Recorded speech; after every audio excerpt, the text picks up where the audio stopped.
So, welcome everyone. Thank you for joining us to celebrate National Girls and Women in Sports Day. This panel is hosted by Active Girls Healthy Women Program in the Sports Medicine Research Institute at the University of Kentucky.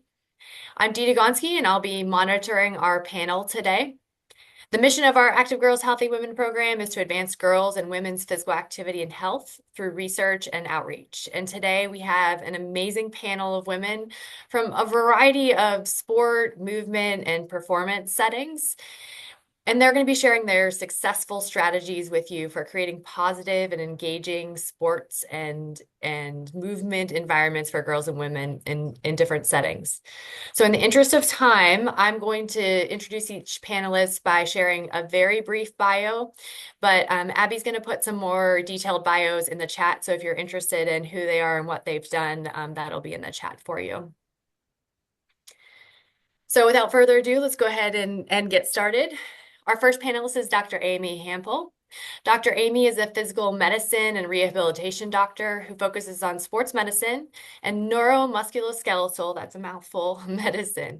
She is also a U.S. figure skating triple gold medalist, former 8-time Indian senior national figure skating champion, a world figure skating competitor, and a coach. And she currently spends her time as the executive director for the Chicago Youth Foundation, which is a women-led organization that helps to make the highly expensive and non-diverse ice sports more accessible to the community. So welcome, Dr. Amy. Next, please let me introduce Michelle Rayner. Michelle is currently the sporting director for Lexington Sporting Club women's programs. In this role, she oversees the United Soccer League women's pathway from the professional team through the youth club. Michelle has more than 20 years of experience working in elite soccer environments and was a professional soccer athlete in England. So welcome, Michelle. Next up is Peggy Stamps. Peggy is the founder and owner of the SquarePeg Group, a New York City-based talent management company. The SquarePeg Group represents a select group of singers, dancers, and actors. Her clients have appeared in over 200 leading Broadway tour, regional stage, cruise ship, and film and TV productions.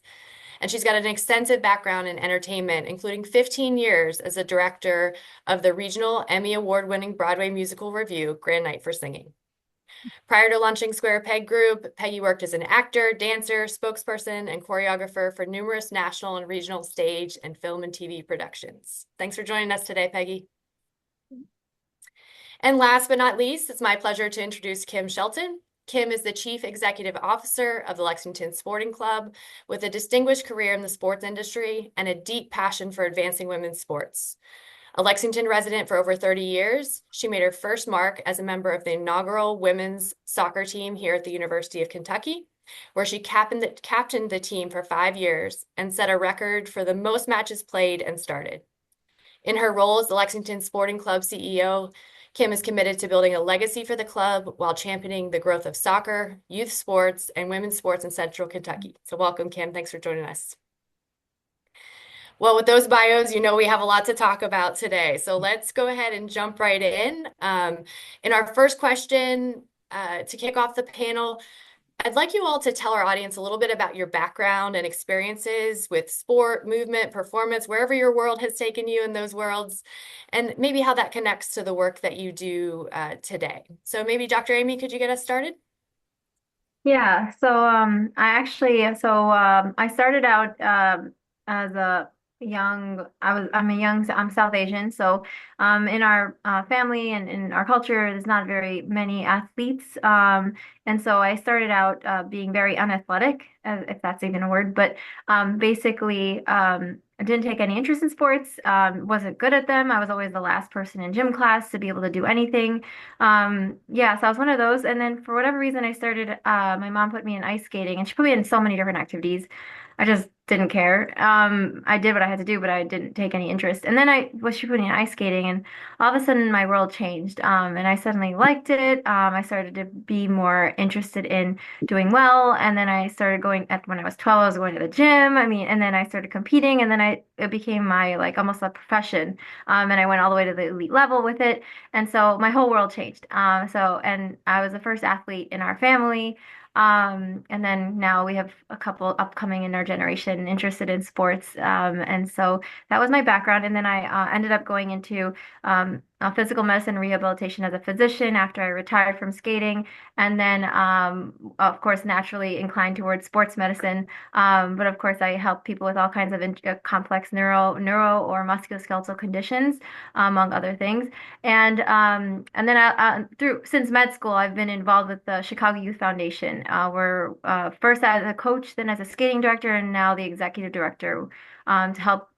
It's a grassroots organization to help get more access of ice sports to the community. Well, thank you. Michelle, you want to go next? Sure. Thanks.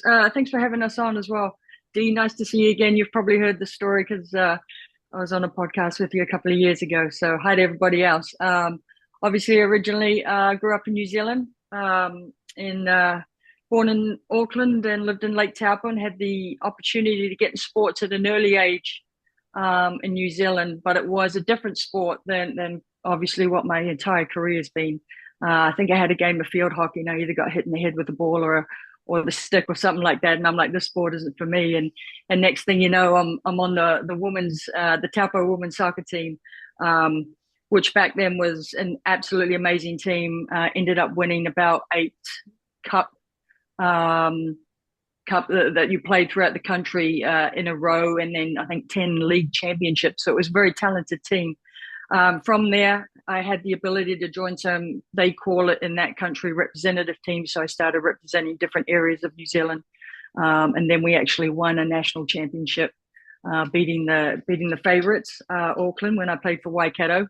So that took my journey there into Australia. Told my parents I was going overseas to play soccer for a year, and haven't been back since, which that part I regret. Obviously go and visit, but took me into a situation where I played for another representative team in Sydney as well, won another national championship in Australia, was very successful over there in the amateur / pro space back then in the day.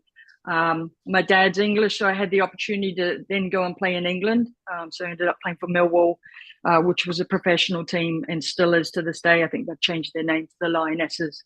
And played in England for a couple of years, and then had the opportunity to come to the States. Ended up doing my college degree over here in the United States a little bit later in life, and it drew me into the coaching world. And you know, for the last 15 to 17 years, I've been in the collegiate coaching environment with Lincoln Memorial University, the University of Kentucky twice. One as an assistant coach, one as an associate head coach. And in between the two Kentucky jobs, I was head coach of High Point University in North Carolina. Very successful programs. And throughout that, had the opportunity to do some work with US Soccer. So got into their youth environment with the scouting network. And the scouting team just started to evaluate young talent here in the United States of America. And then Lexington Sporting Club came about back in I was the inception. Some people actually blame the entire club on me, but I don't want to take ownership on that until we make some money. But back in 2019, so now that's taken me down the path of where I currently am. Thank you very much for sharing a bit about your background. All right, Peggy, I'll have you go next. And then after we get through these kind of first question, we'll take questions in any order. So we won't go round robin here the whole time. Okay. Hi, Dee. Thank you for being here. I feel like odd man out here with my artistic background and everything, but it's such a pleasure that I'm so glad that you invited me to join this panel. I feel very honored.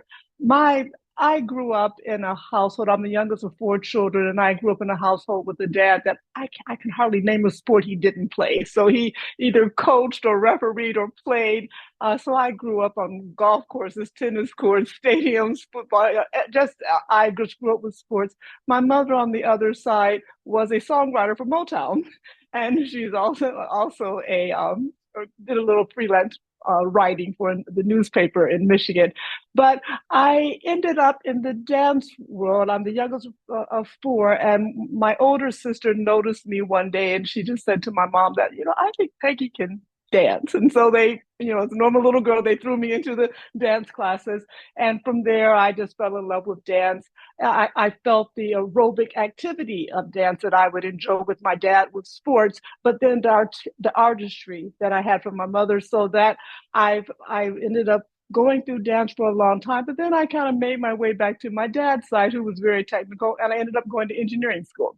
So I went to Purdue and I went to engineering school, and dance became more of a hobby to me. I came out and worked for corporate America for 25 years, but always danced on the side and choreographed on the side. So I had the opportunity one day to retire or take an early retirement from my corporate job, and I wanted to move back into the dance arena, but I wanted to do more than just myself performing. I wanted to help other young people, recent college graduates. And so I started this company, the SquarePeg Group, where I started managing performers, and it took off a lot faster than I thought. And so my transition from a dancer to managing dancers has just been just eye-opening. So I'll stop there. Thank you for sharing. Yeah. All right. And finally, Kim. Yes, thank you, Dee, for having us. We've got two from the club represented here, but with very different backgrounds. So my background, the soccer actually brought me to Lexington. So, I was a 3-sport athlete in high school. It's hard to do that these days, but chose soccer to focus on, I think, primarily because my dad knew absolutely nothing about the sport. When I was playing softball or basketball, he had something to say at the end of the day. But when we left the soccer match, he didn't have many comments. So I joke that's why I chose soccer. I was blessed to find myself here at the University of Kentucky.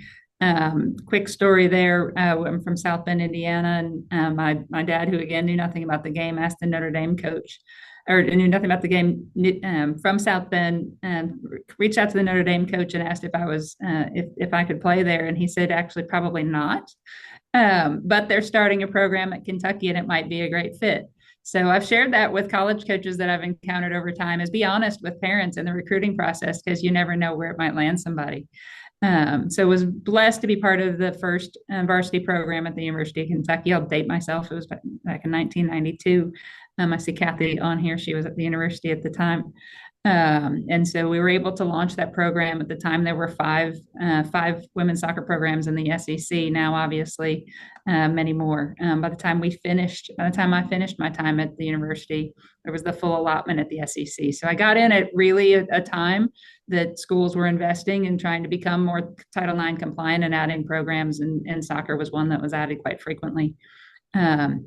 Another unique tidbit in how it applies here is my sister was 4 years younger than me in school, and 4 years later she was able to come on at the University of Kentucky with their first softball program. So we have a family of Wildcats that quite frankly haven't left Lexington. So soccer found me here in Lexington, or brought me here to Lexington. I stayed in the world of sports, primarily in the sports business. So worked for Host Communications at IMG College, JMI Sports. Prior to really getting back to Lexington, though, after my playing days, I did leave, went to Chicago and worked for the 1999 Women's World Cup. So an amazing experience for me in the business world. So started my career in soccer, stepped away from soccer, went into collegiate sports marketing for about 25 years. And then the opportunity presented itself to come on as the CEO of the Lexington Sporting Club after a couple of coffees with Michelle. She didn't tell me everything I was getting into, but blessed to be able to kind of come full circle and apply the business experience that I've gained in the world of sports to the game that I love, and really work to inspire young people. So with our club, as Michelle mentioned, we've got everything from the youth club, 7-year-old kids out playing on the pitch, all the way up through our professional teams. We've got, a men's professional team and a women's professional team playing at the highest level in the USL ecosystem. So a really incredible journey and opportunity to be able to inspire young people and show them that their dreams can come true at the field right next door. Well, thank you all for being here. I'm so excited to get into the rest of our questions. And as I shared before, please jump in as you feel comfortable here. We don't have to keep going in the same order as we go through the rest of the questions. So I thought we'd start with challenges first, and then we'll end with kind of a celebration in those successful strategies. But I'd love to hear about in your worlds, in your work, specifically around movement, sport, performance areas. What do you see as the biggest challenges for girls and women? And if you have some solutions here to talk about how your organization is addressing them, that would be great too. I think for at least in my experience, I think role models and mentors, especially role models that are mentors, I think they make a big impact, especially with girls and women. Personally, I just know that, I was one of those people that if I saw someone do it, I'd be like, okay, if they can do it, I can do it kind of thing.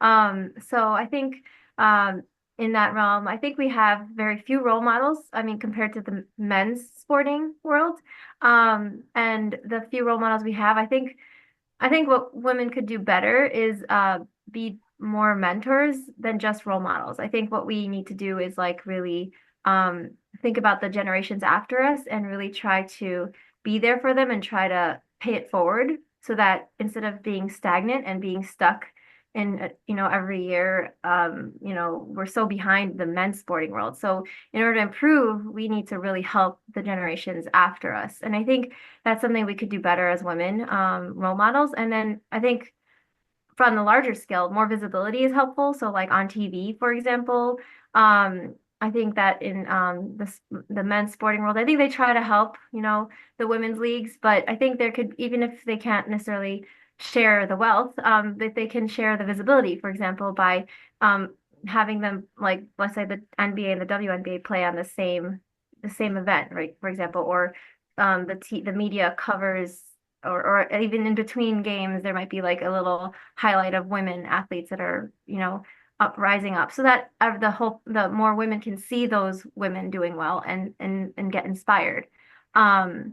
And then of course it all comes down to like what you guys are doing and research to help give numbers and data to help convince and help the population understand the gratitude of the situation, so finding my words, but how dire the situation is and how there's a big discrepancy in percentages when you compare the stats in men's sporting world versus the women's sporting world. And I think so that research is very important in helping to show people the numbers, but also then using it for direct educational outreach via community programs, which is what we do. So we have like our community program. We help, provide educational seminars for the kids. So things that talking about topics related to women and women's health can be helpful. For example, in our sport, we have a lot of eating disorders and sometimes drug abuse, and there's other kinds of abuse that happens. And so like preemptively educating families and women about what may come if they ever go into those sports or other sports, just so that they are educated and they know how to move forward in the future and how to help others as well. Other challenges you see? I think to piggyback on what she was saying is, the media coverage is critical, right? The giving coverage to our women's sports provides that opportunity for folks to aspire, right? To aspire to be in those leadership roles, and it gives our young women somebody to look up to, right? And putting them on that spotlight, giving that spotlight to the top performers and to see what can be achieved. And it doesn't mean that every young person ever dreams to achieve those things, but just to see their role models and to not have to look for them, to see them on TV, right? And to hear about them and not have to search for where our women are playing at the highest level. I think that's critical. And what that requires is it certainly requires media support, and then it also requires corporate support. And I think you're beginning to see more and more of that, right? In the last couple of years, When we talk about it, as we're talking to corporate entities, we talk about the rocket ship of women's sports, right? We happen to be in a kind of a unique intersection in our industry because soccer is gaining traction, and we're looking at the World Cup coming to our country in 2026, and then we have this intersection of the rocket ship of women's sports. So we kind of bring that all into our club. But I think really leaning into how do we create that visibility and how do we give more opportunities to women to participate. Our Super League is an example, right? What were there, Michelle, 14 NWSL teams prior to us adding the Super League? Is that right, Michelle? Am I right on that? 14? Yeah.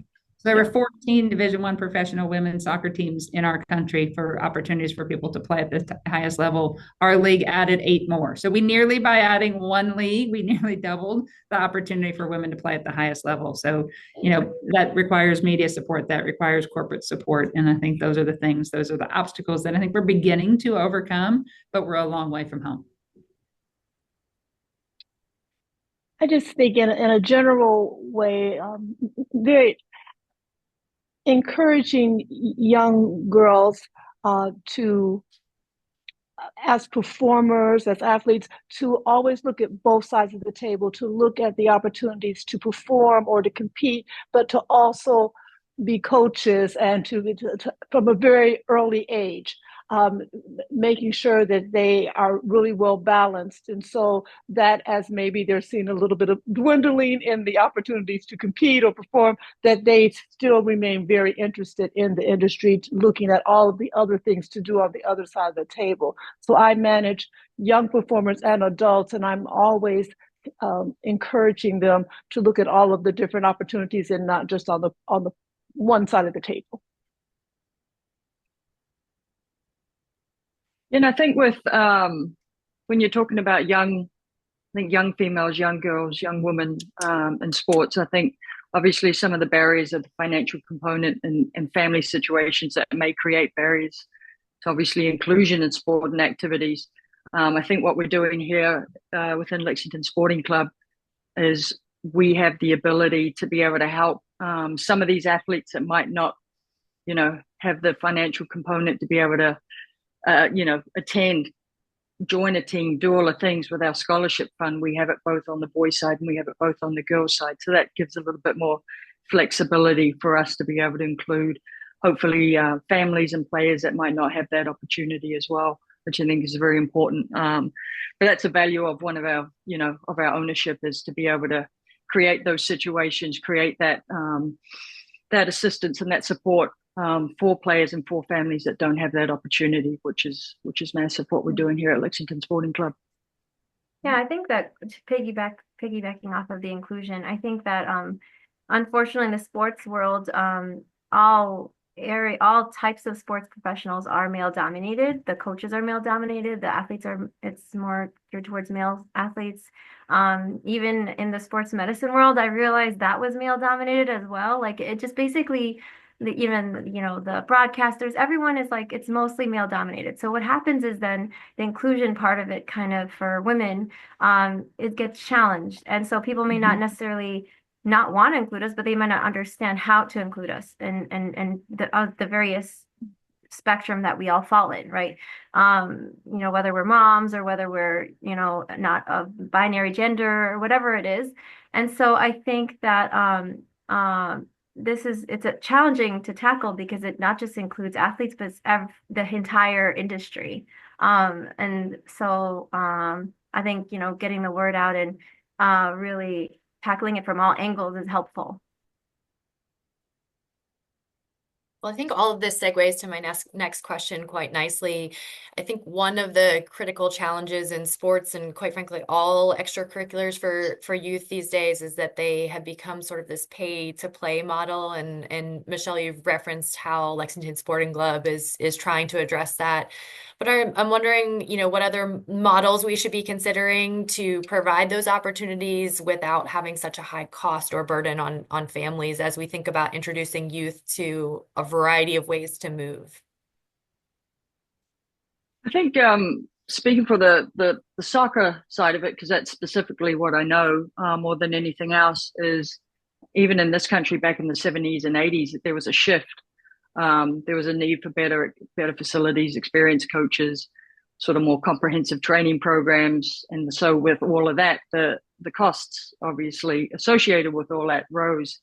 In other countries, I know for a fact that, and they still do this, youth soccer is often funded by local community support, businesses, sponsors, or the clubs themselves. And that ensures that all the talented players, regardless of their financial situation, have access to higher quality coaching and facilities.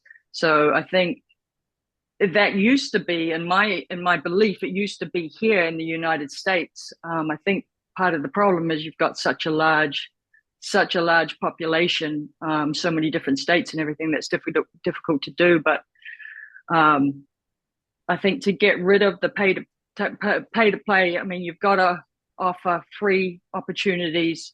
I think for us as a sporting club, again, we've got the scholarship component, but I think our next steps is getting integrated within the community, having our players out there, first and foremost, having our coaches out there, going into different areas, not just within Lexington, but all regions. And I know it's difficult, but having coaching clinics and getting other components of Lexington involved, and just taking that time and having these kids and families see that there is this available to them, and how do we integrate it. But I think we've got to go back to, again, as I said, it's state, it's local, and it's state, and we've got to go back to being able to offer these opportunities in various pockets all over the place, and not just having, we're fortunate enough to have a facility, but how do we get out to those families and people in different areas that don't have the ability to even get to that facility? It's up to us to now go to them. I think is very important.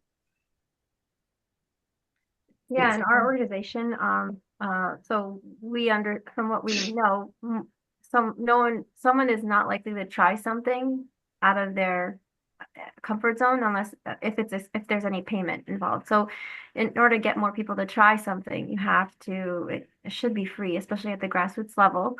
And so that's what we do in our organization. We want to get more girls onto the ice, especially in ice hockey. There are not many girls. And so what we have done in our model is we have a learn to skate program where everyone can learn to skate, and then they can pick if they want to do figure skating or ice hockey. And traditionally, all girls want to be figure skaters kind of thing. Like that's like a stereotype interest of girls. I'm not saying all girls are interested, but just stereotypically.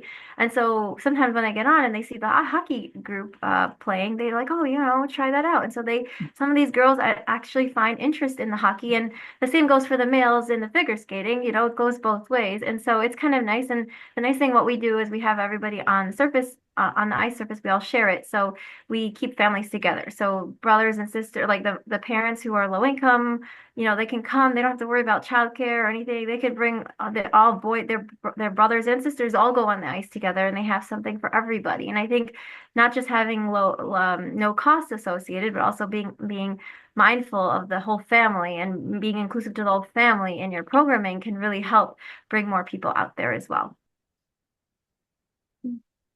I think serving on different boards, all of us are very busy, but serving on boards and increasing that awareness of how, for instance, in the dance world, I was working with an organization where we were really trying to serve underserved youth, but a big part of the model for the granting organization was ticket sales. Well, many of these youth even struggle to have one parent to buy a ticket to come see a performance.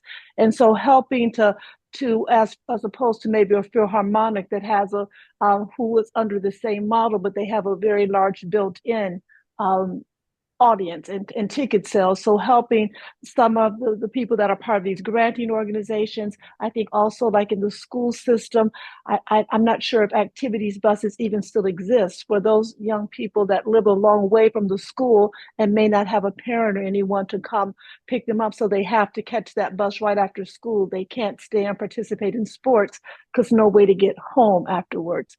So I think just increasing that understanding, and I think those are small moves that we could make in our community, especially with like activities buses in schools. Yeah, I think transportation is an interesting conversation, right? Is how do, to your point of me, how do we, bringing our sport and bringing that activity to the environment where the young people are is critical to get them involved and started. The question, though, is as they continue down the path and maybe grow in their respective sport or activity, it becomes somewhat necessary to be traveling and that sort of thing. One thing that we as a club are investing in here soon are a couple of vans, right? Just to help some of the kids and the families that may be that we've been able to help in scholarship to be part of the club, but just the scholarship to be part of the club doesn't even really scratch the surface for the expense that sometimes it takes to then participate in the club and travel and all of those things. So finding ways to bring corporate, again, I go back to corporate support. Maybe it's just because it's my background, but finding corporate support to be able to offset some of those costs for these families who may not otherwise may not be able to participate. So we've talked about some challenges. I'd also like you to help us look forward. Where do you see, what trends do you see in your field as they relate to participation, access, opportunities, and specifically thinking about girls and women? Well, you're seeing it happen in our club, or our league is one of them. The addition of professional women's sports opportunities, right? You're seeing leagues pop up in many different sports, right? And so that just again gives that opportunity for girls to look up to those mentors that may exist. So I think that's a trend that's an exciting trend that we're starting to see happen. And again, the key is for the communities to support those clubs, because we've also seen too many women's sports franchises open and close their doors. So making sure that we continue to ride this wave and this rocket ship that we're seeing right now, and making sure that our communities are getting out and supporting.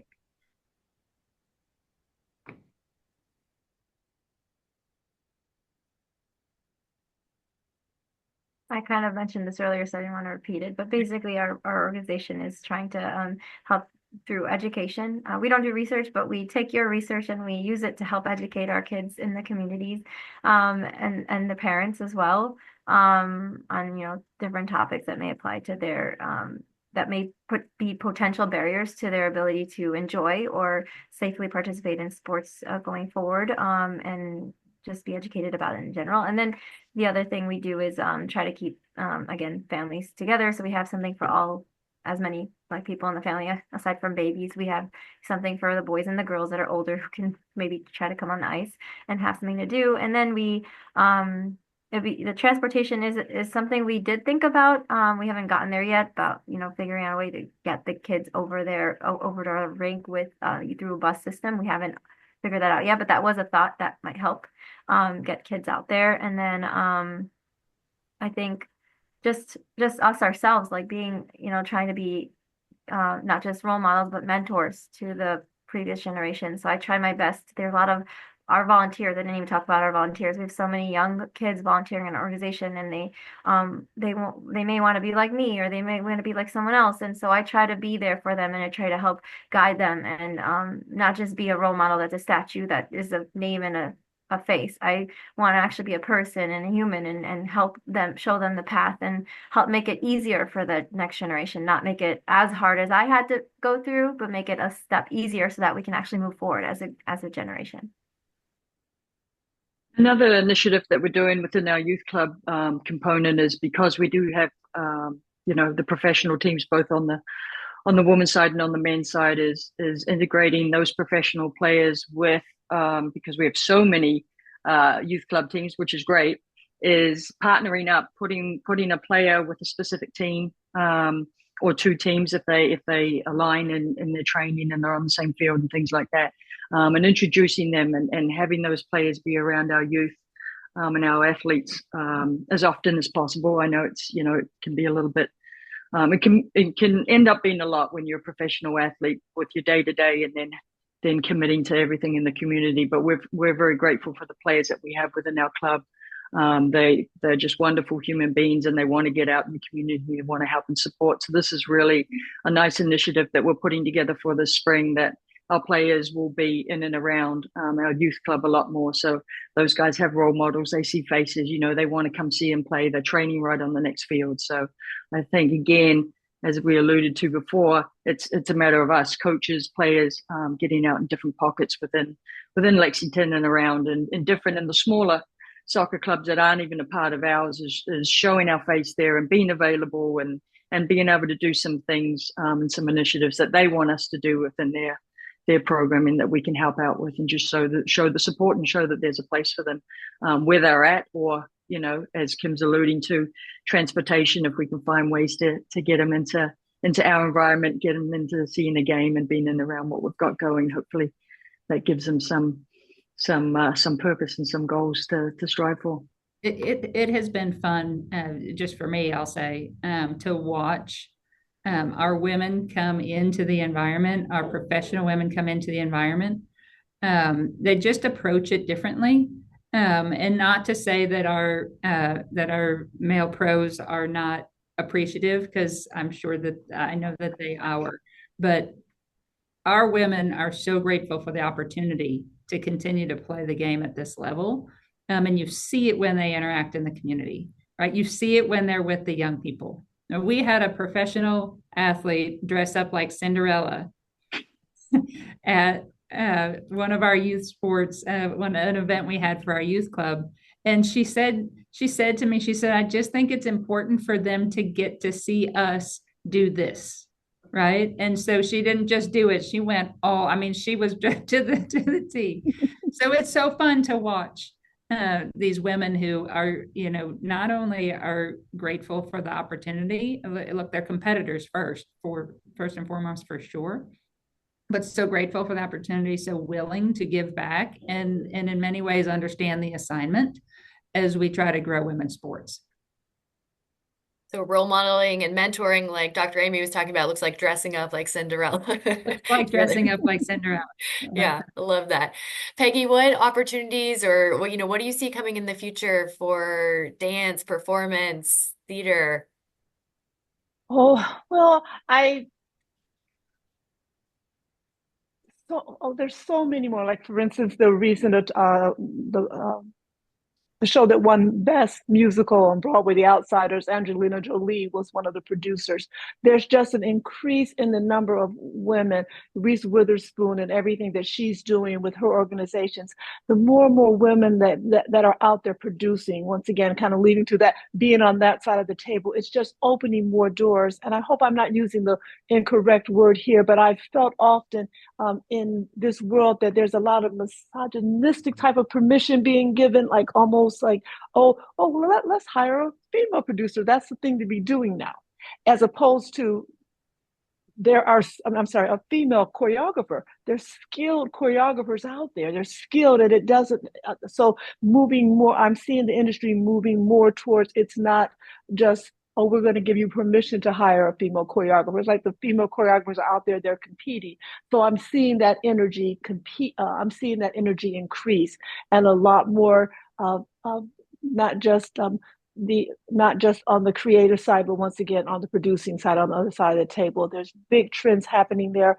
But I also feel like those of us that might have the ear of like your Melinda Gates and people like that who have all of these donation opportunities, or giving or philanthropic opportunities, to whenever we meet somebody who might know somebody who might know somebody, that reminds them of all of these young girls, and all of, in the sports and the artistic community, that support is needed.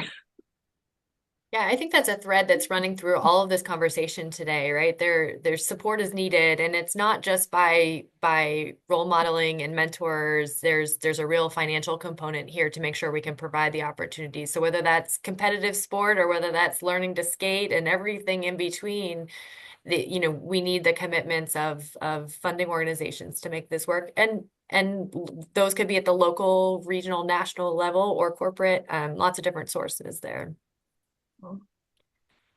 So I always like to think about reflective questions, and this next one is going to ask you to think about, what you wish you knew about this world when you were a younger person, or, what would you tell your younger self about engaging in sport, movement, and performance? Yeah, I can. Let me jump in first. I think what I would have probably told myself is don't be afraid to set high standards through clear expectations, but while also creating a sense of positivity and self-worth, I think more than anything.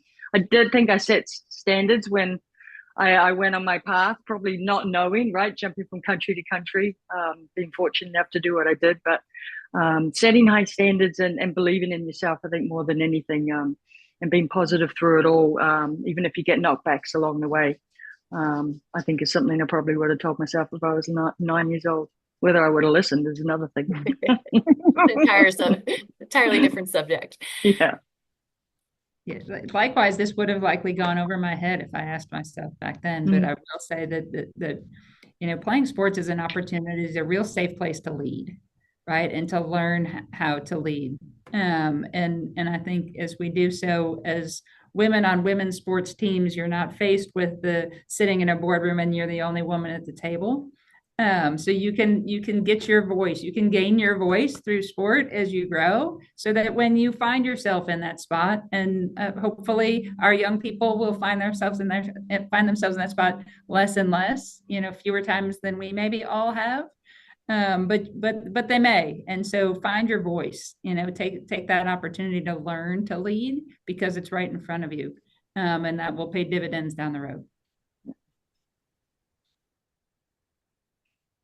I would have told my younger self to get a lot more massages or to get massages. And I didn't really realize that until much later in life. But I would have told my younger self to really, you're young and you don't realize that the body, how much you need to take care of it emotionally and physically, making sure with what we've learned through what Simone Biles has been through, Michael Phelps, the athletes that are now having to outwardly talk about the mental health as well as their physical health. But I would really, really encourage myself to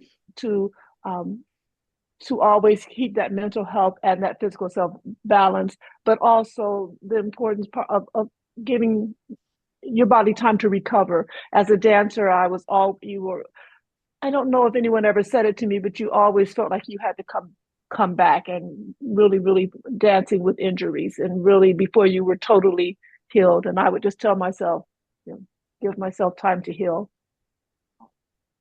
Yeah, I think I wish I knew how important and how much impact sports can have personally and externally as well at a younger age. Even though I know like women make nothing near what men make in sports. Women, at least at this time, right, things will change. But I think that women who have gone into sports have had so much, like I think data shows they've had a significant amount of success, really leading people and doing well in their careers. And I wish I knew that earlier. Maybe I would have entertained sports earlier, and taken it more seriously earlier. And, maybe my life would have changed a little bit more. So that's what I wish I knew when I was younger. Well, we all know hindsight is 2020, so I think we're all in a good place now. And I'd like to leave a few minutes for our audience to ask questions. So, but before we do that, I want you all to leave the audience with some piece of wisdom from your experiences. Many of our audience members are probably interacting with girls and women within their own organizations or within their families or both. So, I'd like to leave them with a few concrete strategies that they can use in their everyday life to engage girls and women in sport, these sport movement, physical activity environments. So what is one bit of wisdom you'd like to leave with the audience? No pressure. I think for me, what I've found value in is take time to get them to know them as human beings first and foremost. Establish that relationship. From that, you establish trust, obviously. And then I think the most important thing is to listen to them. This is a huge tool that we have available, and I'm not sure we use it enough. But girls and women, obviously, they want to be heard and they want to have a voice. So I think listening is maybe an art form that's not as readily used, but I think it's vitally important. Yeah, I think meet them where they are, right? Whether that's geographically, emotionally, physically, meeting them where they are, and encourage that voice, I would want them to know that being a woman is not always easy, we often handle a lot of challenges as a genders. And so there's a degree of toughness that's and thick skin that isn't necessary. But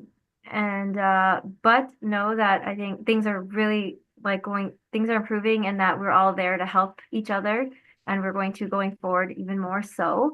And I think the biggest thing is, despite trying to juggle so many things throughout our lives, being present in whatever you do would be, I think, really helpful for I think anybody, not just women, but everybody. So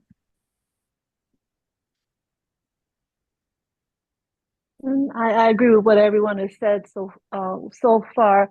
Just and encourage them to seek positive environments,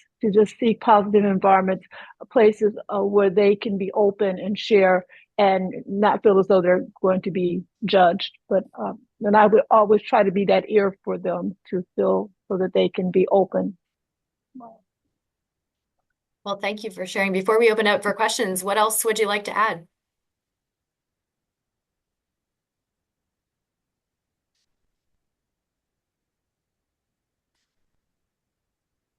We've said it all. All right. I doubt that is, I know that is not true. But we'll put a pin in it for now. If anyone in the audience has a question, you can put it in the chat, or you can just unmute and go ahead and ask. While they're thinking about questions, I have a question for you all, since I didn't have enough already.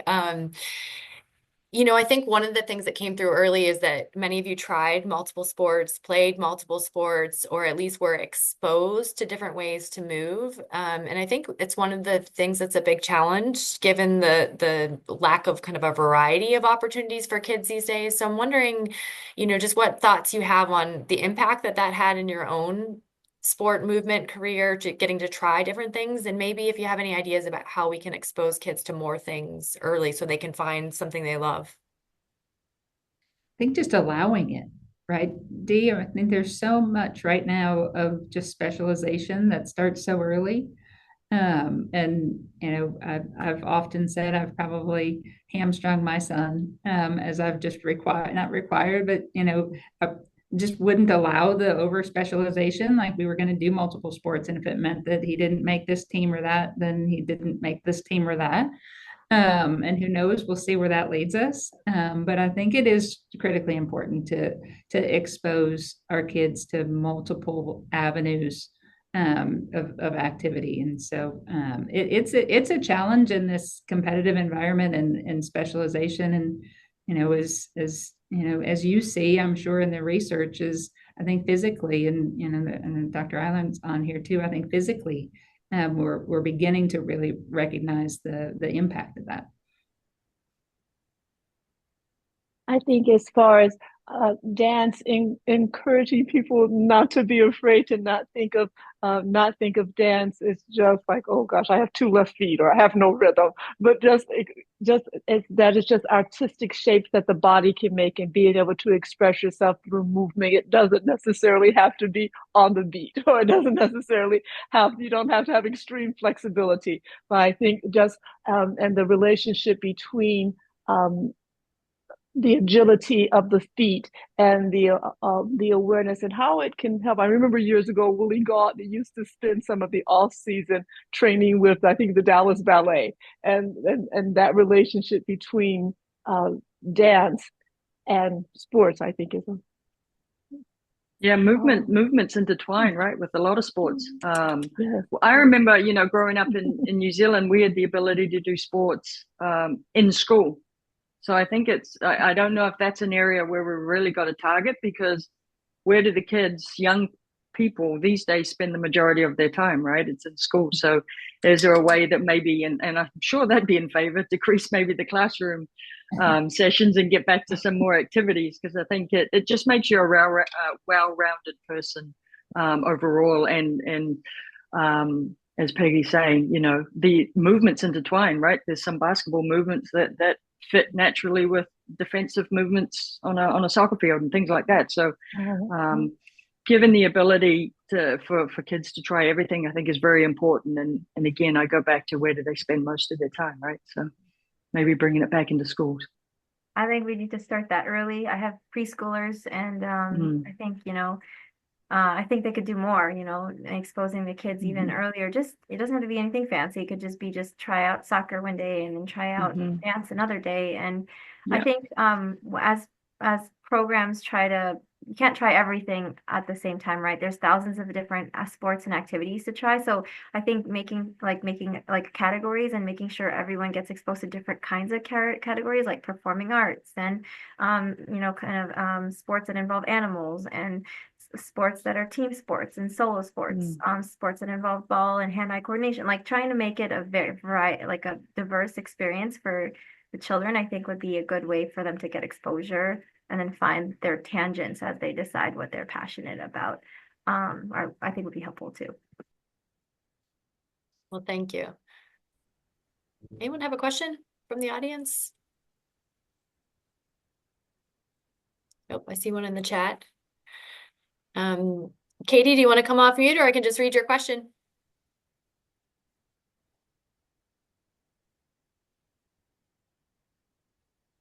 Okay, so I'll go ahead and read it for you. Jump in if you want to do this. So Katie said, I'm a senior here at UK in the product design program. I'm working on my senior thesis, which is developing breast protection for female athletes that are in contact sports. I'm researching breast health, protection awareness, and have a high fidelity prototype by the end of the semester. Kudos to you. Sounds like a lot of work. What advice do you have when it comes to getting in contact with athletes teams during the research and testing prototypes process? I'm going to give that one to Kim. Yeah, I think it's just outreach, right? I mean, we can certainly introduce you to our folks here and make that connection here, but I think it's just outreach. And Dee, I don't know what in the Sports Medicine Research Institute, if there's a touch point there.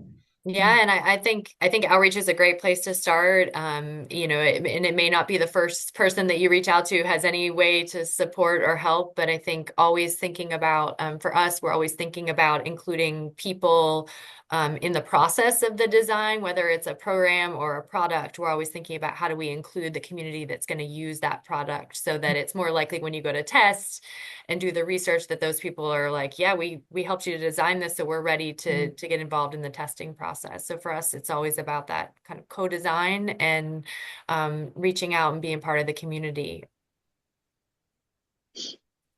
I'm trying to weed my baby from breastfeeding. Is there anything for people? Sounds like maybe some special protection there. Do they get to keep the prototype? I don't know, Dr. Ireland. You could give them something, you know, if you give them something, money, prototypes. Maybe an incentive for participation. That's right. You know, it's interesting with breast health. There's a researcher at UNC, and she's from a underprivileged country, and a lot of female athletes are just they'll be doing cheerleading, and then they go through breast development and they stop because they don't have good bras. And so she has a program where she's bringing bras to them and giving them to them. And I think there's so many issues that I think we need to address that are unique to the female, and whether it's breast protection or, you know, making sure they don't feel bad about their bodies because they've gone through, you know, maturity and then they quit doing things. And I think this has been great. The ability to move your feet. I once asked Franco Harris why some athletes get hurt and others don't. He's Pittsburgh Steeler Hall of Fame, recently passed away, but he said ability to move your feet. So whether it's dance or kids or jumping out of a tree, I think we need to park their cell phones and just teach them how to move. And you know, we as researchers can see people on a basketball court or soccer court, they go to the trough enough, they may tear their ACL, unfortunately, even though we're doing a lot of prevention programs. But I think you can just tell the Michael Jordans or the Mia Hams or whoever you want to say, you know, just the way they move. And I think that's something that you teach early, like Ami said, you know, you started, you know, at age 5 or 6. And I think one thing and this is not kind of out of the scope of our conversation, but getting kids into sports is one thing, but the sports really make a big difference in them being able to engage in their academics and really be, you know, behavioral issues and all those things really all makes a full circle. So yeah, totally agree.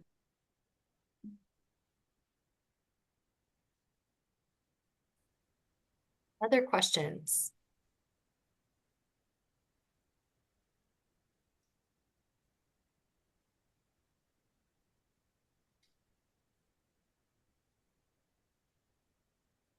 All right. Well, any last words from our panelists before we head out today? Dee, I appreciate Yeah.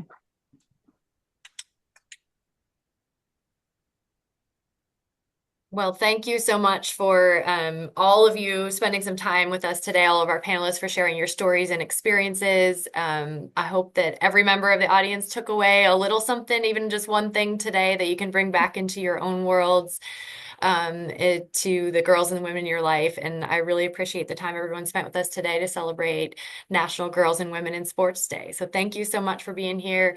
And Abby threw in the chat our, excuse me, our newsletter. So feel free to join that if you want to stay updated on our next programs.